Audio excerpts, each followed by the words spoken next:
Halo, selamat pagi teman-teman JGC semuanya. Apa kabarnya? Saya percaya teman-teman semua dalam keadaan baik, tetap sehat, dan tetap bersemangat.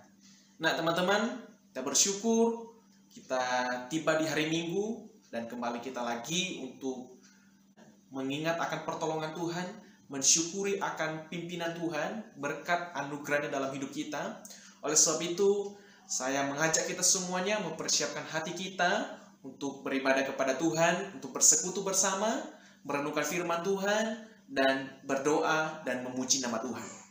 Mari teman-teman, hari ini kita akan dilayani oleh rekan kita Niko.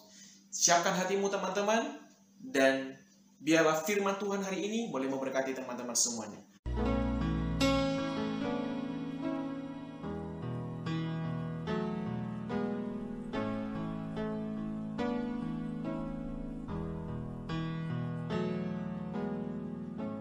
My Jesus, my Savior, Lord, there is none like you.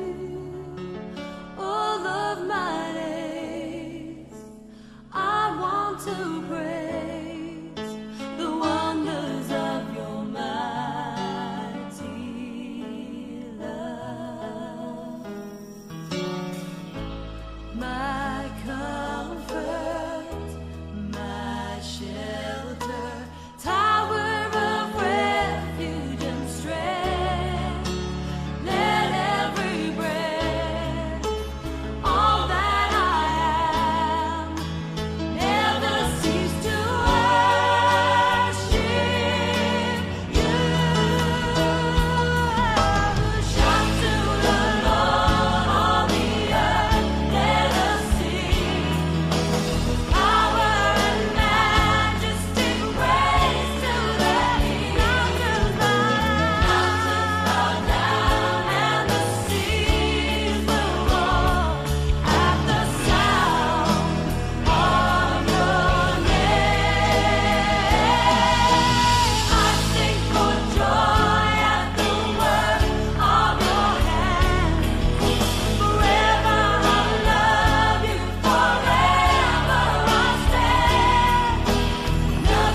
Shalom rekan-rekan pemuda sekalian se-Indonesia, terutama rekan-rekan pemuda untuk Youth Gracia Community GKT Sidoarjo.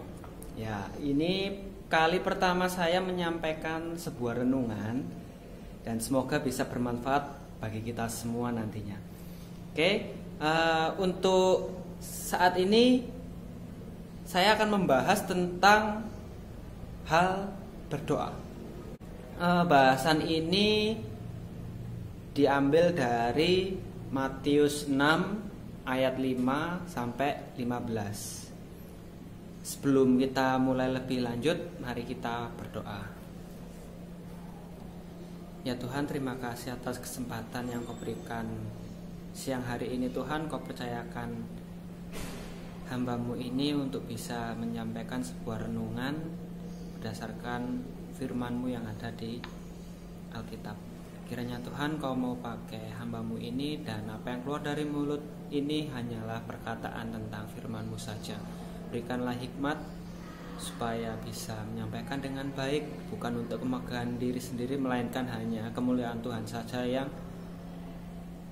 diperdengarkan. Juga untuk rekan-rekan kami semua, berikan juga hikmat untuk bisa mendengar dengan baik, supaya firman-Mu juga bisa tertanam di hati dengan baik pula, juga bisa mengubahkan hidup kami semua. Kami serahkan saat ini hanya dalam tangan Tuhan Yesus. Amin. Sebelumnya saya mau bertanya kepada kalian, seberapa sering kita berdoa? Untuk apa dan kenapa kita berdoa? Kapan kita berdoa? Dan bagaimana kita berdoa? Untuk pertanyaan-pertanyaan itu mungkin jawabannya seperti ini. Sering, selalu, kadang-kadang, tidak pernah, atau kalau ingat. Kemudian untuk minta pertolongan Tuhan sudah jadi kebiasaan. Bahkan ada yang menjawab disuruh. Kemudian jawaban yang lainnya adalah saat ada masalah, saat minta sesuatu, atau dalam kondisi apapun. Nah, manakah dari jawaban itu yang termasuk jawaban dari rekan-rekan sekalian? Dalam hal berdoa ini, Yesus mengajarkan 2 poin penting, yaitu 1, jangan seperti orang munafik. 2, jangan bertele-tele atau bulet. Maksudnya seperti apa? Oke, kita bahas. Yang pertama, jangan seperti orang munafik. Ini terdapat pada ayat 5. Mereka suka mengucapkan doanya dengan berdiri di dalam rumah-rumah ibadat dan pada tikungan-tikungan jalan raya, supaya mereka dilihat orang. Nah, ini dia. Munafiknya itu seperti apa? Ingin dilihat orang. Coba kalian garis bawahi. Jangan kita berdoa hanya untuk bergaya, biar bisa dilihat orang, juga bisa disebut orang yang beriman. Tuhan enggak memerlukan itu. Tuhan enggak mengajarkan seperti itu. Terus kita harus gimana? Ya, kita lakukan seperti yang ada pada ayat 6. Masuklah ke dalam kamarmu, tutuplah pintu, berdoalah kepada Bapamu yang ada di tempat tersembunyi. Loh, jadi kalau kita berdoa itu harus di dalam kamar, tutup pintu, dikunci? Ya enggak gitu juga. Bukan diartikan secara literal seperti itu. Yang dimaksudkan itu, kalau kita berdoa, dimanapun kita berada, tidak usah kita berusaha mencolok dan dilihat orang bahwa kita itu sedang berdoa,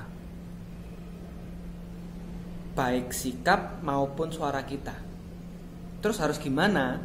Ya, sikap yang sederhana itu yang saat kita pernah sekolah minggu semua kan, kita diajarkan di sekolah minggu itu lipat tangan, tutup mata, kita berdoa. Kenapa kok seperti itu ya? Itu tujuannya tuh gini.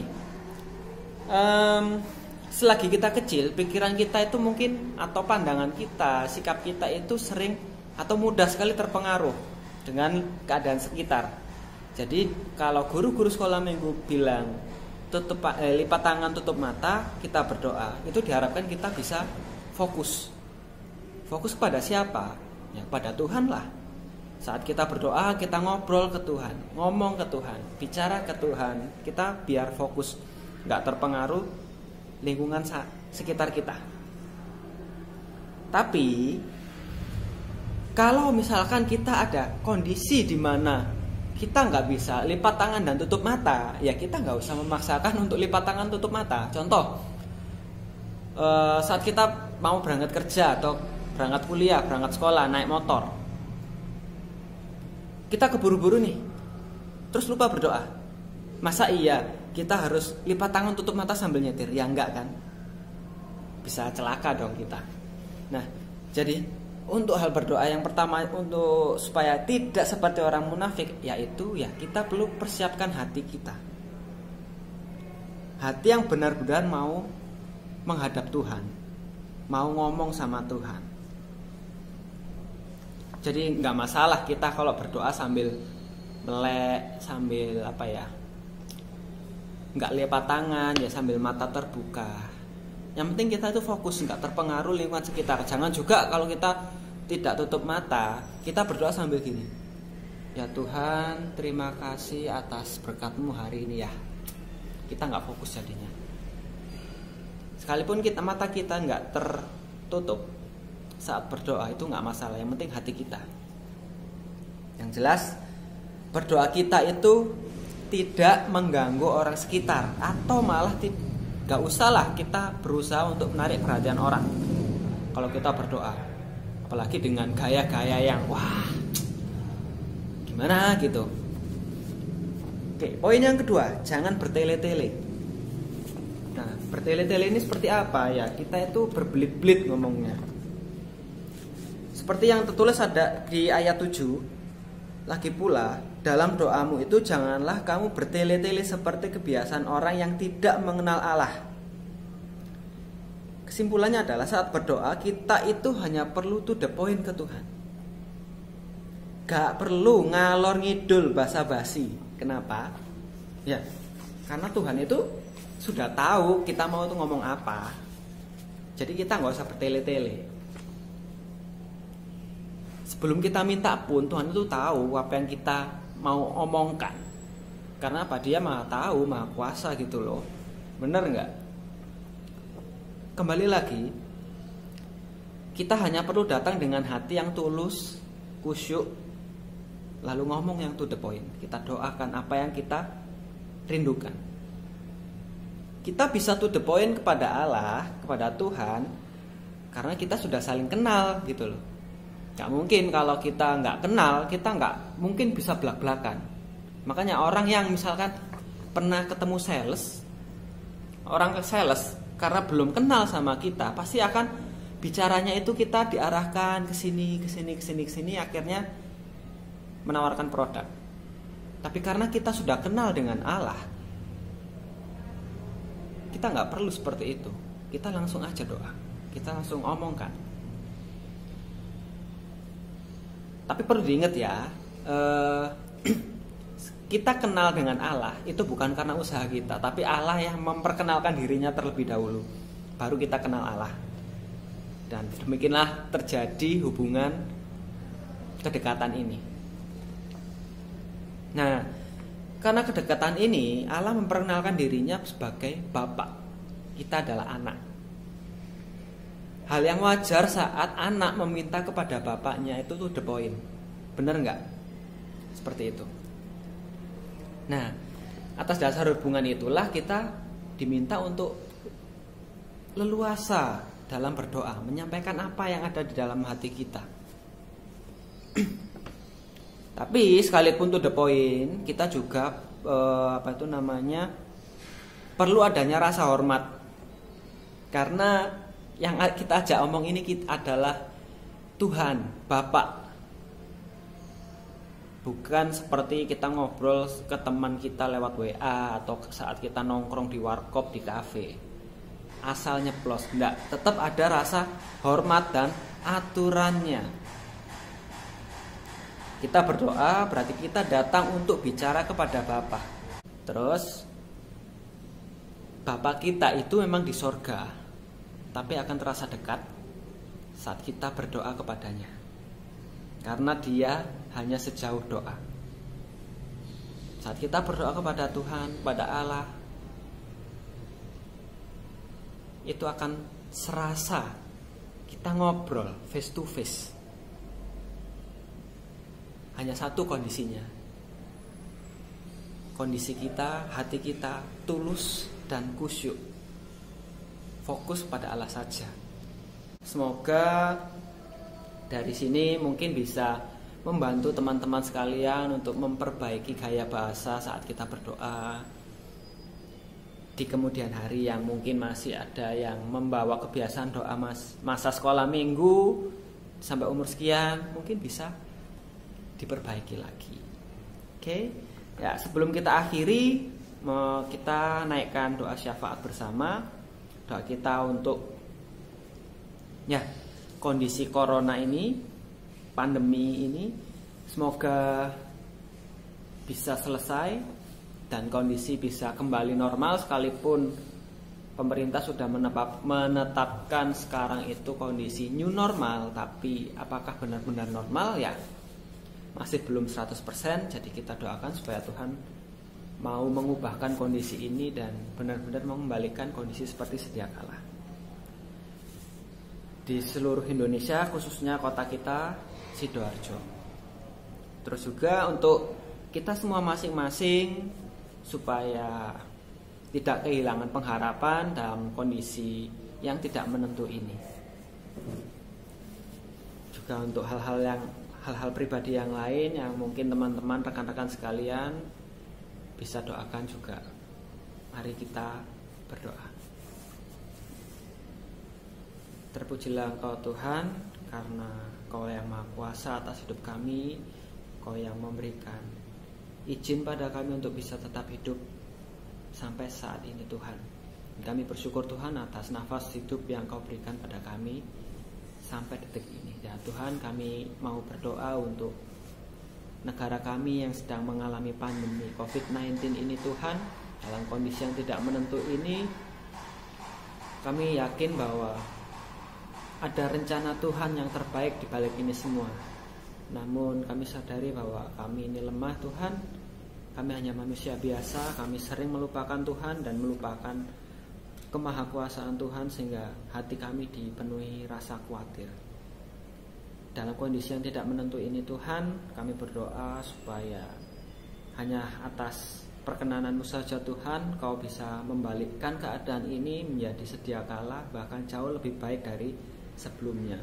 Dan melalui pandemi yang terjadi ini Tuhan, Kau bisa memberikan suatu hikmat dan kebijaksanaan bagi setiap kami masing-masing, terutama pemerintah Tuhan, pemimpin kami yang sudah menetapkan kebijakan new normal. Sekalipun belum bisa dibilang benar keadaan yang benar-benar normal, tapi kami yakin dan percaya keadaan normal ini akan terjadi seturut waktu dan kehendak Tuhan. Juga untuk kami masing-masing Tuhan, di masa yang tidak menentu ini, kami yang mungkin galau, banyak pikiran dan hilang pengharapan Tuhan, kiranya Tuhan mau menjamah hati kami, Roh Kudus Tuhan bekerja atas kami,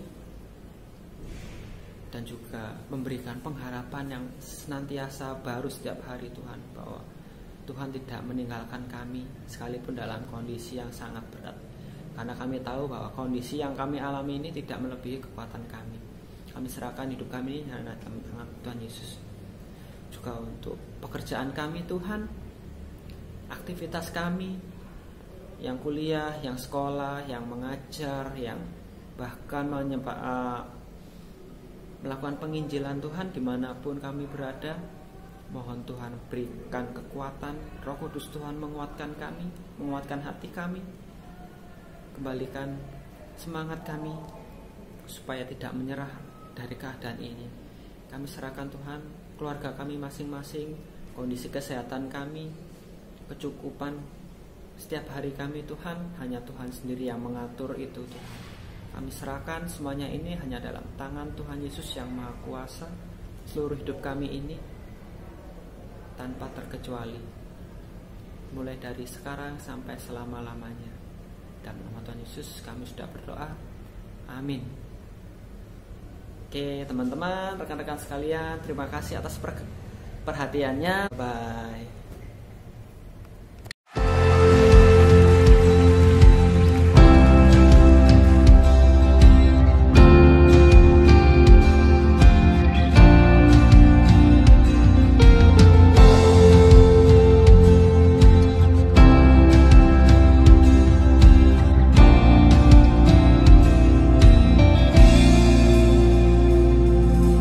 Kasih-Mu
Oke, teman-teman.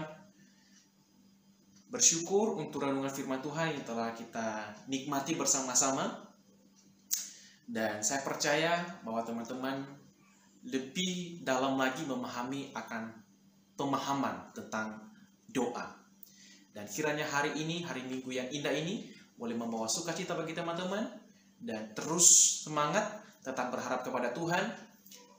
Dalam menghadapi masa depan, tetap andalkan Tuhan. Tetap percaya bahwa Tuhan yang akan mengatur masa depan kita. Semangat teman-teman, selamat hari Minggu. Tuhan Yesus memberkati. Jesus bless you all.